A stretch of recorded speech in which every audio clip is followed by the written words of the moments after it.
As I'm sure most people who know me will tell you, I am not a fan of horror. Like, at all. I jump at the smallest thing, normally to the great amusement of the people around me. I can tolerate some things. One of my favourite films is Alien, but I see that as more of a science fiction film than a horror. Don't get me wrong, I watch horror, but normally while bricking myself. I have seen The Woman in Black multiple times, but it doesn't mean I was happy when a production of it came to my work. But Inside No.9 has always been an exception to that rule. Over at the time of recording 6 series worth of TV, they have produced some of the best 30 minutes of television in recent memory. For those who don't know the programme, it's an anthology series that every week has a different setting, sometimes a different genre altogether, changing from dark comedy to drama to farce to tragedy and even horror, with sometimes even a change in narrative style too. Each episode takes place inside a different number 9, whether it's a house, a train carriage, a church hall, or even a dressing room. That's the only thing that links them, along with the 2 main actors and writers, Steve Pemberton and Reece Shearsmith. I love League of Gentlemen. I think that while Psychoville is not for everyone, it is underrated, especially Series 1. So, when I heard they were doing a live Halloween special of Inside No.9, I thought, amazing! I can't wait to see what they do. There is literally no way I can talk about why this episode is so good without spoiling it. So if you want to watch it first, just know it is brilliant. But the problem is that a good chunk of the effect will probably be lost on you because you need to imagine it's going out live. I think it's still on BBC iPlayer, but if you do manage to find a way to watch it, just put yourself in mind of a viewer watching it live for the first time that night. I will explain throughout this video, so if you're happy to stay, let's get into it.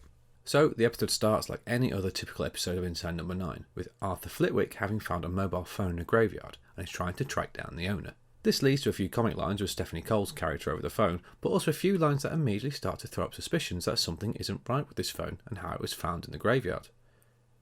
As the episode starts to progress, the sound drops out for a few seconds, and this is pretty typical for a live broadcast of a scripted show. Some soaps have done live episodes over the years, and this was a common problem for all of them, so the audience thinks nothing of it. The sound comes back and we get a few more glimpses of the story with the Reverend trying to take the phone, and hinting that he may be involved with what dark proceedings may be happening. Then the sound cuts out again, but this time we get a continuity announcement saying they are having technical troubles, complete with some dreadful music that really lends itself to the authenticity of the proceedings. We return once more, but again sound is an issue, so the announcer states that the episode has now been cancelled, and they hope to do it again at a later date, but now they will play a classic episode. One ironically called A Quiet Night In, all while you can hear strange whispers in the background. All of these continuity announcements and all these things lulls the audience into a false sense of security. That even though there have been problems, this is pretty routine and nothing out of the ordinary. The new episode starts, but the classical music in the background slowly gets warped, slowing down and getting distorted. Then, in the background of a shot, an out-of-place character can be seen, one that wasn't in the original programme. This then leads to the first jump scare of the episode, with the same said character reappearing and distorting the entire picture. Right, everything I have just described happens within the first third of the episode. They don't reveal the true premise of this episode until 10 minutes in. That is one of a number of ballsy decisions they made with this episode. By taking the gamble and deliberately putting in technical problems and continuity announcements that they are cancelling the show, they risk losing a large chunk of their audience, especially casual viewers who are just tuning in for the first time. I even remember thinking about changing the channel when they started to show a different episode, as we owned that one on a DVD. And I jumped out of my skin with the jump scare. I remember texting my friend throughout all this, knowing he was watching it live too, and asking him what he thought about it. For a decent amount of time, we were convinced that what we were seeing was genuine, and they were genuinely having technical problems. I don't think anything will ever compare to watching that first 10 minutes live. The feeling of being completely unsettled by what was happening. You have no idea what was happening or why. No idea what was genuine or what was accidental. These guys were breaking the fourth wall to deliberately put us on edge. By bleeding through into the safe haven of the BBC continuity announcement, it truly made you feel that anything would be possible for the rest of the episode. You then spend the remainder of the episode watching it from the security cameras from around the studio, but we are no longer seeing the characters, we are now seeing the actors dealing with the news that the episode has been cancelled and are at first unaware of any paranormal activity going on around them. Because of the jump scare in A Quiet Night In, you spend the rest of the episode looking around for other out-of-place ghosts, some of which are obvious, others are not. You see Reece and Steve channel hopping to prove it was live, and they even send out tweets to ask if they're on live TV, as at first they weren't aware that the audience could still see them. The ghost then starts showing the audience clips of programs like Most Haunted that state the studios they are in are haunted, and newsreel clips of other events that happen within the same studio, stating that this studio is cursed and they are now in control.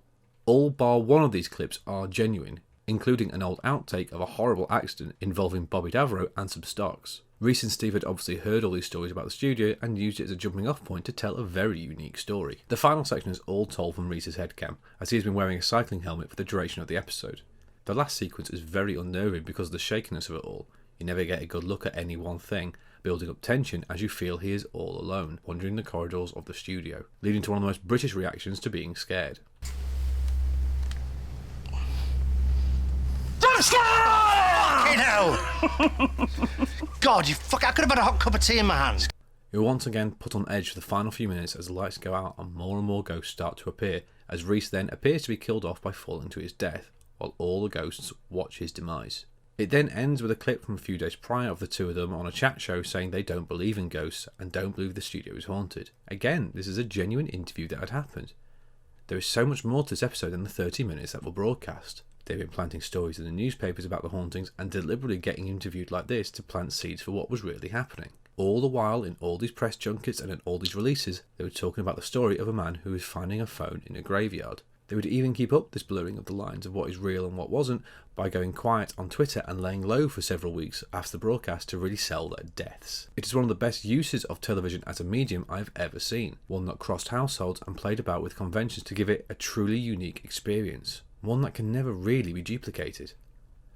I know people who recorded it and watched it later or got it on catch-up TV and they didn't get the full effect. I would have loved it if they had made the episode unavailable to watch later online, or even put up rehearsal footage of the intended episode, so if you didn't catch it live, you completely missed it. When I watched it again, 90% of the horror had gone for me. This was seriously one of the best experiences I have had while watching TV, and goes to prove just how genius these two are as writers and performers. I can't wait to see what convention they warp next. I appreciate that if you haven't seen this episode and you go and watch it, you probably won't find it half as scary as I've made out, but trust me, this is one of the best and most ingenious 30 minutes of TV ever created. Just watch Inside No.9, you can never go wrong with these two.